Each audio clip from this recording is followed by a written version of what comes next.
Vamos a hablar sobre los conjuntos numéricos, que no es otra cosa que los conjuntos en los que podemos agrupar los números con los que vamos a trabajar en matemática. Y vamos a empezar por los más sencillos, los números naturales, el conjunto de números más pequeños de los conjuntos numéricos que nosotros conocemos. Los números naturales no son más que los números con que nosotros contamos las cosas en la vida cotidiana. Un peso, dos personas, tres ómnibus, cuatro árboles, etc. Los números enteros son números que son parecidos a los naturales, con la diferencia de que empezamos a tener números negativos. Si nosotros ubicáramos estos números en una recta, nosotros veríamos, por ejemplo, como vemos aquí, si nosotros representáramos todos los números en una recta, tenemos los números naturales 1, 2, 3, 4. El 0 se considera un entero, menos 1, menos 2, y como ustedes pueden ver, entre cada número entero o natural no hay ningún otro número. Los números enteros los usamos básicamente para ciertas circunstancias especiales, como es, por ejemplo, para niveles, medición de niveles. Por ejemplo, referido a un 0, uno tiene sentido hablar de un nivel menos 4 metros. En deportes, para diferencia de goles, en temperaturas, para indicar temperaturas bajo cero, contabilidad, para indicar dinero que se debe. Ese es el uso básico de los números enteros. A continuación tenemos el conjunto de los números racionales, que los números racionales no es otra cosa que el cociente de dos números enteros. Por ejemplo, 5 medios, 3 medios, 1 medio, menos 3 medios.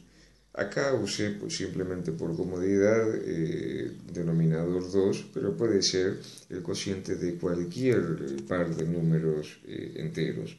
Menos 528 dividido 1450, el número que a ustedes se les ocurra.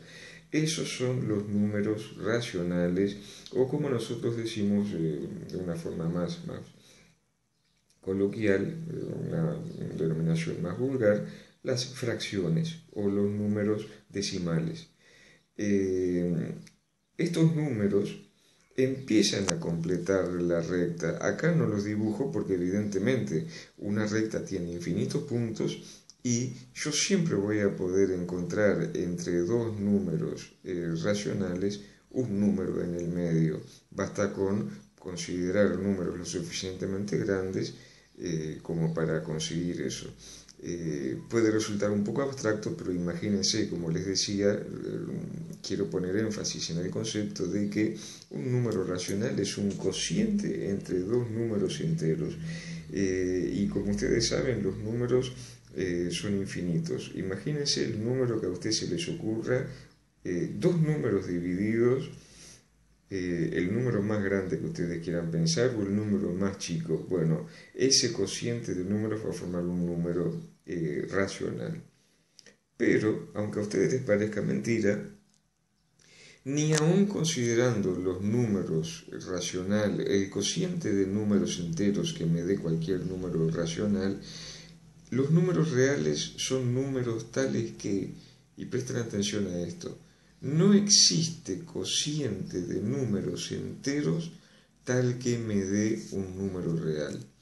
Esos números reales también son llamados irracionales, justamente haciendo referencia a que no forman, mejor dicho, no son números racionales, porque justamente no existe ningún denominador tal que sea un número real. ¿Y cuáles son esos números reales? Bueno, hay números reales bastante notables, como son, por ejemplo, el número e, que es la base de los logaritmos naturales, el número pi, raíz de 2, otras raíces también que no sean raíces que den como resultado un número natural.